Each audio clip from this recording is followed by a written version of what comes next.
अस्सलाम वालेकुम नाज़रीन, मैं हूं एडवोकेट ज़ुबैर कुंदी। आज हम बात करेंगे धोखे की, फ्रॉड की, जालसाजी की। अगर कोई जालसाजी से, फ्रॉड से किसी की जायदाद हथिया लेता है, किसी की जाली साइन करता है, किसी की जाली हाजिरी लगाता है, या कोई ऐसा काम करता है जिसके अंदर वो बंदा मौजूद नहीं है लेकिन उसके बिहाफ पे कोई एक्ट करता है।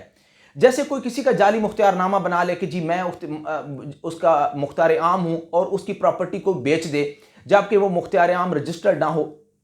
या कोई ऐसा डॉक्यूमेंट जैसे कोई स्टाम्प बना लेता है, जाली स्टाम्प बना लेता है और जाली स्टाम्प के ऊपर वो प्रॉपर्टी बेच देता है, या कोई जाली स्टाम्प के जरिए कोई जायदाद में रद्दोबदल कर देता है, या कोई पटवारी या कोई जो रेवेन्यू स्टाफ है वो किसी शख्स के साथ मिलकर खसरा गिरदावरी में, जमा बंदी में कोई तब्दीलियां कर देता है।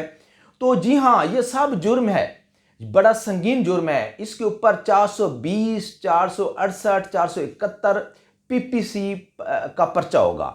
ये बड़ा सख्त पर्चा है, इसकी बड़ी सख्त सजा है। 7 साल तक ऐसे बंदे को जुर्म साबित होने पर सजा हो सकती है। लिहाजा कभी भी किसी के जाली साइन ना करें, किसी के जाली दस्तावेज को उसमें रद्दोबदल ना करें, अल्फाज की हेर फेर ना करें। अगर अगर कोई बंदा पकड़ा जाता है तो वो अगर पकड़ा जाए तो उसके ऊपर जुर्म साबित होने पर उसको सजा होगी।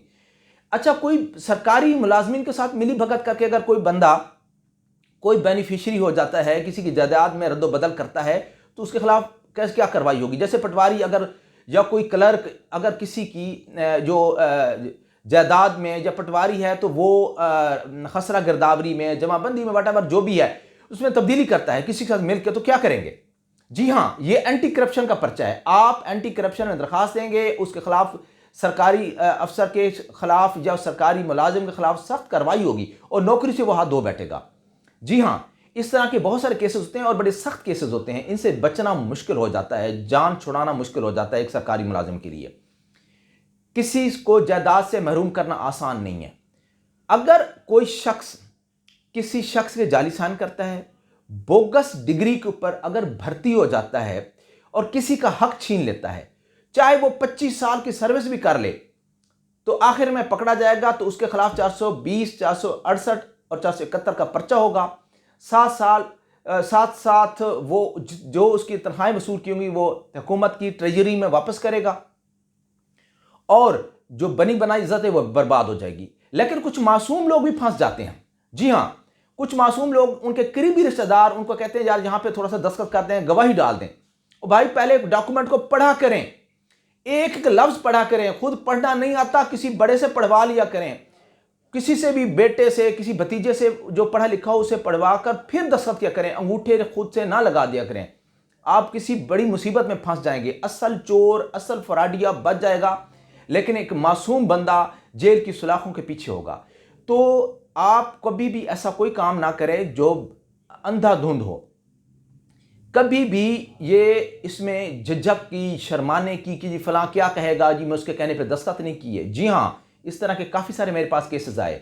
जो असल दस्तखत करवाते हैं वो पीछे बैठे होते हैं, हंस रहे होते हैं, और जो बेचारा मासूम होता है वो फंस जाता है। इसी तरह से किसी की जो ख़ास तौर पर झूठा पेपर है, जब आपको पता है कि ये जाली पेपर है, जाली पेपर किसी को ना दें, आगे ट्रांसफ़र ना करें। किसी डॉक्यूमेंट में ख़ास तौर पर लोग तारीखों में रद्द-बदल कर देते हैं, आप पकड़े जा सकते हैं। कभी भी ऐसा काम ना करें। और हाँ, तारीख में रद्द-बदल कर दी और बज़ाहिर किसी का पता भी नहीं चल रहा कि डॉक्यूमेंट किसने रद्द-बदल की है, तो उसमें यह देखा जाएगा कि इस तारीख बदलने से फ़ायदा किसको हो रहा है।